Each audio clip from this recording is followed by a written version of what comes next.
Hello and welcome to the video sequence describing BU Library's move to electronic submission of theses and dissertations. My name is Vika Zafran. I am the Institutional Repository Librarian working at MUGAR. My contact info is on the screen, as is that of a couple of other folks involved on the administrative side of this. Go ahead and pause or rewind this video if you want to write these down. So what are we doing and why? We have begun the process of transitioning BU to electronic-only, no paper submission of theses and dissertations. This applies only to how MUGAR and branches collect and manage them. Individual schools or departments and the law, med, and theology libraries may make the decision to collect paper copies, and you should check current policy within your local administrative context.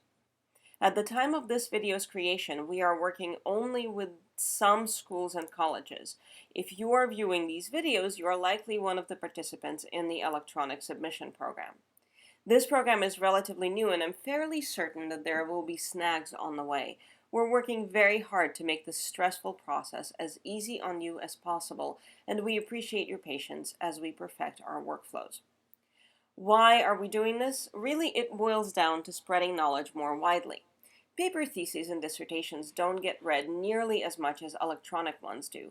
You've worked long and hard on producing new knowledge. BU has invested huge resources in enabling you to do your work, and it doesn't make sense to lock it up when we have a better option. Now, this comes with some significant side benefits. One is that you don't have to use a small mountain of fancy paper to print your work, which people often do more than once to account for corrections. Another is that we get to centralize all our communications with you on our end and make them mostly digital where you're concerned. We think that you'll find yourself making fewer in-person appointments to go over format than your colleagues did last year. The catch is you'll have to upload your dissertation in PDF with embedded fonts and no security restrictions. We'll go more into this in other videos. If you're writing in LaTeX, I'm really sorry, but you're mostly on your own. We don't have enough LaTeX expertise on the staff to support you in any meaningful way. So you'll have to find out yourself how to convert to PDF. I suspect you'll do just fine.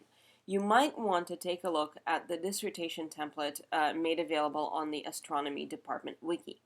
Certainly you're not required to use it, and it's not an official BU template, but it might be an easier place to start from.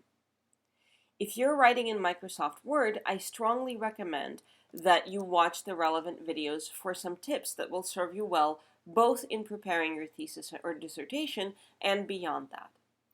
Those of you working in Apple's Pages might watch the Word videos as well to learn some general concepts that are transferable to Pages. If after watching the videos you have difficulty figuring out how to do the same things in Pages, then by all means get in touch. The next video in the series is an overview of open access and how it pertains to your work. You might be tempted to skip it. I would encourage you to watch it. It is 5 minutes well spent, and it will address some questions that will inevitably arise for you as you are filling out the submission form at ETD Administrator. With that, let's move on.